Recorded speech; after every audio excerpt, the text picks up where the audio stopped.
ധ്യാനോട്ടൊരു അവസാനം വിജയിച്ചുകൊണ്ട് സന്തോഷമായി. ഞാൻ ചേട്ടൻ്റെ ഉജ്ജ്വലം കണ്ടു കഴിഞ്ഞുള്ളൂ. അതായത്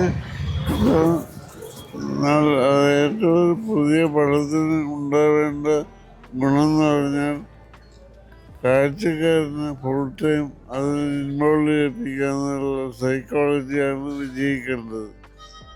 ഇപ്പോൾ ഇവിടുന്ന് പടം കണ്ട് പോകുന്ന ആൾക്കാർ മുഴുവൻ ഹാപ്പിയായി പോവുകയാണ്.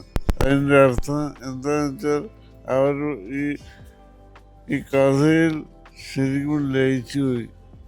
അത് തന്നെയാണ് എനിക്കും സംഭവിച്ചത്. ഞാനിപ്പോൾ ഞാൻ എൻ്റെ മകനായതുകൊണ്ട് അവൻ പ്രധാന റോളിൽ അഭിനയിച്ചുകൊണ്ട് കരുതി പറയുന്നല്ല.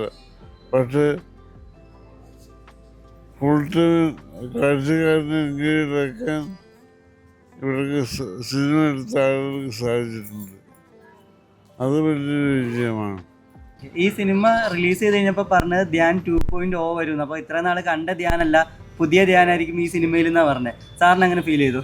അപ്പോൾ പുതിയ അവൻ്റെ ഇൻ്റർവ്യൂ അങ്ങനെയൊക്കെയുള്ള കാര്യങ്ങളൊക്കെ പലതിനും വരുമ്പോൾ കാണുന്ന ധ്യാനിനെ എൻ്റെ അടുത്ത് കാണാൻ പറ്റില്ല. അതിനൊരു വ്യത്യാസമല്ലേ.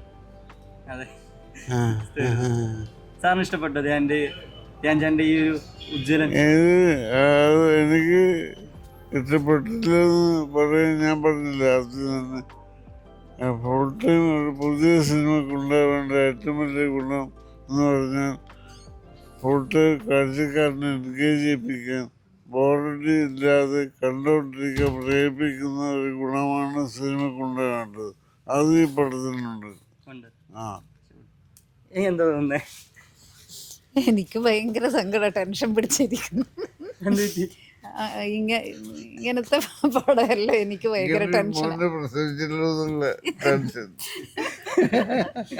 ഇഷ്ടപ്പെട്ടോ ഇതില് ധ്യാനോട്ടൊരു അവസാനം വിജയിച്ചുകൊണ്ട് സന്തോഷമായി. ഒരുപാട് സന്തോഷം. അപ്പൊ ഇത് ഇന്നലെ ധ്യാൻ ചേട്ടനോട് പറയില്ലേ? കാരണം സിനിമ ഇറങ്ങിയിട്ട് ഇപ്പഴല്ലേ കാണുന്നേ. ധ്യാൻ ചേട്ടൻ ഇന്ന് തന്നെ പോയി പറയില്ലേ? പറയൂ.